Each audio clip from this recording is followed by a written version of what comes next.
Hi, and welcome to the Python Flask subsection. We will start with creating our local environment. As you remember, we have to create a web server, microservice application, and Elasticsearch as standalone Docker containers. And we will use the second Flask Python framework at our work. As you can see, it is the latest long-term support release of Flask framework, and we are going to use it. If you have never worked with a Flask before, don't worry a lot. You don't need to know the whole peculiarities of how it works, as you can download the whole project skeleton from attachment and simply continue with me further. So please download the project skeleton and open it at your favorite code editor. I will use PyCharm editor for representing project within that and next lectures. Please open the readme file at first. Here you will find different installation instructions. Let's execute it one by one together. First of all, pay attention to the parameters YAML file that is situated at the root folder. And here are the Elasticsearch connection string is defined. If you're going to change the default port or container name defined by the initial Docker Compose file, then please remember to change it here also. Next, you have to bring up our Docker environment.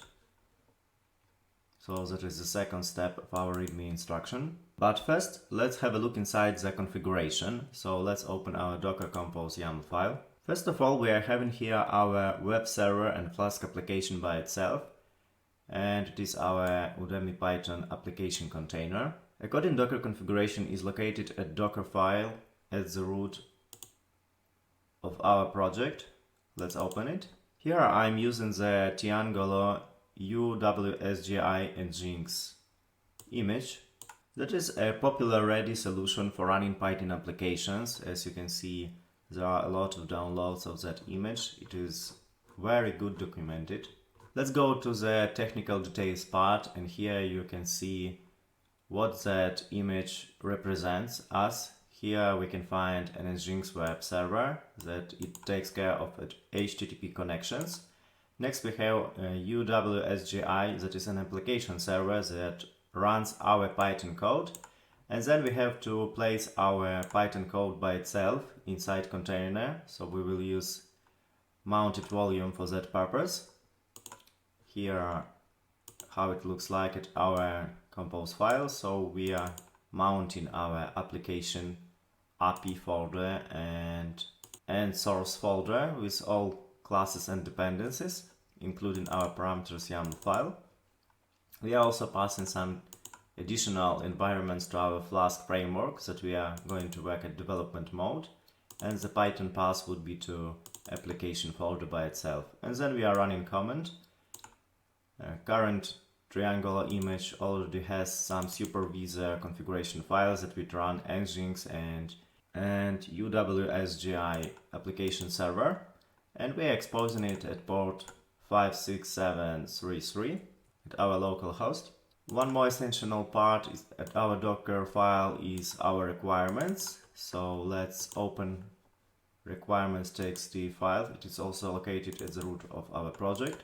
And here you can see all dependencies we are going to use during our development. That is Flask framework by itself, Flask RESTful package that will allow us to build RESTful API. I'm also having here different additional packages that will allow us to create Swagger and encoding documentation with using annotations. And then we are having Elasticsearch GSL package. Please pay attention at it. Elasticsearch GSL Python is very popular package for working with Elasticsearch using Python programming language. As you can see, it is actively developed and it has very nice documentation. You will find all the code and links at attachment to current section. And we will go further with that library within our next lectures. Let's return to our requirements, and here you can find some additional packages.